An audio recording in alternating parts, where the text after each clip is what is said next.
Baik, pertanyaannya, bagaimana kalau kita berdakwah lewat medsos? Apakah itu termasuk mengajarkan sesuatu? Ya, sebagaimana hadis yang lain disebutkan bahwa Nabi Shallallahu Alaihi Wasallam bersabda, "Man dalla ala khairin falahu mithlu ajri fa'ilihi." Yang artinya, man dalla ala khairin, siapa orang yang mengajak kepada kebaikan. Kebaikan lewat mana saja, lewat langsung boleh, lewat telepon boleh, ya. Nah, kalau para ulama itu lewat tulisan menjadi karangan-karangan seperti kitab ini. Ini kan penulisnya itu Imam Ahmad bin Muhammad Al-Maqdisi. Menulis ini untuk apa? Untuk dibaca. Tujuannya apa? Agar yang membaca mendapatkan kebaikan dari tulisan kitab ini. Apa? Minhajul Qasidin. Berarti beliau apa? Mengajak kebaikan. Nah, itu dikatakan man dalla ala khairin falahu, maka bagi orang tersebut, di sini adalah Imam Ahmad bin Muhammad Al-Maqdisi, falahu, bagi imam ini mithlu ajri fa'ilihi, akan mendapatkan pahala orang-orang yang mengikutinya atau mengamalkannya.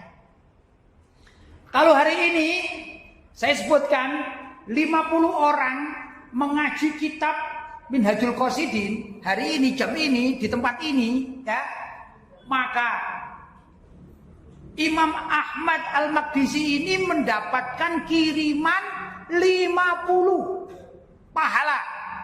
Karena beliau sudah wafat. Ya, beliau sudah wafat. Sudah. Jadi tiba-tiba Imam Ahmad Al-Maqdisi ini di kuburannya mendapatkan kiriman 50 pahala. Karena apa? Karena kita membaca kitab beliau. Loh, kalau para imam zaman dahulu kala mengarang kitab, itu metode mereka dan dicetak, maka metode zaman sekarang antara lain kita berdakwah lewat medsos. Kan eranya beda-beda. Saya masih menangi, insya Allah bapak-bapak yang hadir ini masih menangi ya. Dulu yang namanya menulis itu pakai mesin tik. Gitu Pak, Bu, gitu Bu ya. Itu ada angka-angkanya sama hurufnya, tek gitu ya. Lama itu ngetiknya. Nanti kalau salah, kalau zaman dahulu yang saya pernah lihat kalau salah itu diblok begitu, diblok. Kalau tidak salah pakai apa namanya karbon gitu ya dulu ya. Kain karbon, ada juga dengan seperti stipus, tape gitu ya. Itu masih begitu. Ini era saya kalau tidak salah antara kelas 5 SD sudah paham. Ada kakak, ada ayah saya, ya, ada yang lain-lain ngetik pakai mesin tek gitu. Tapi sekarang nggak ada, sudah eranya sudah berubah. Nah, setelah saya dewasa, mulai yang namanya itu ada komputer. Saya dulu heran juga, apa ini alat komputer? Ternyata komputer itu untuk menulis. Oh, ini lebih canggih daripada mesin tik. Kalau mesin tik ini ya salah-salah nggak bisa dihapus secara otomatis. Tapi kalau komputer ternyata didelete gitu ya. Tapi zaman itu ya hanya ngetik saja. Sudah, era itu selesai. Berarti zaman tersebut orang ngetik di mesin tik itu dapat pahala. Kalau ngetiknya masalah agama, kemudian disebarkan. Kemudian juga yang di komputer, komputerisasi itu juga dapat pahala. Kalau dia menyampaikan kebaikan.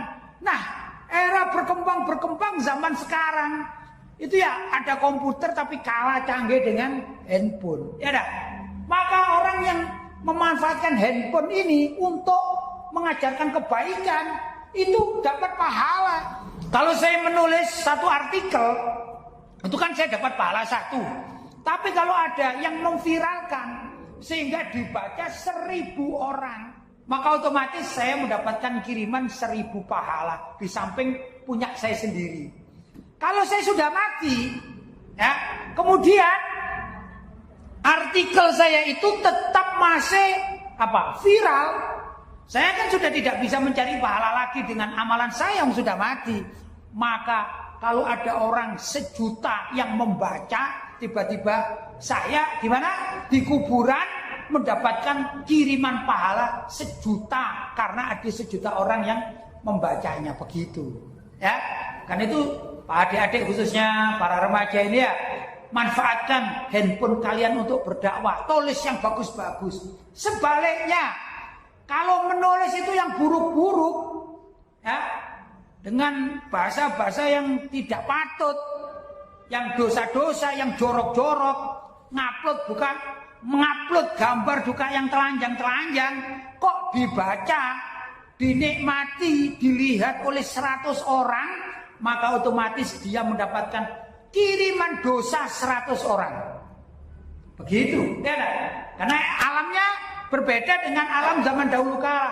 Mungkin di zaman ulama-ulama salaf terdahulu, kalau ada oknum penulis menulis buku porno, ya kan?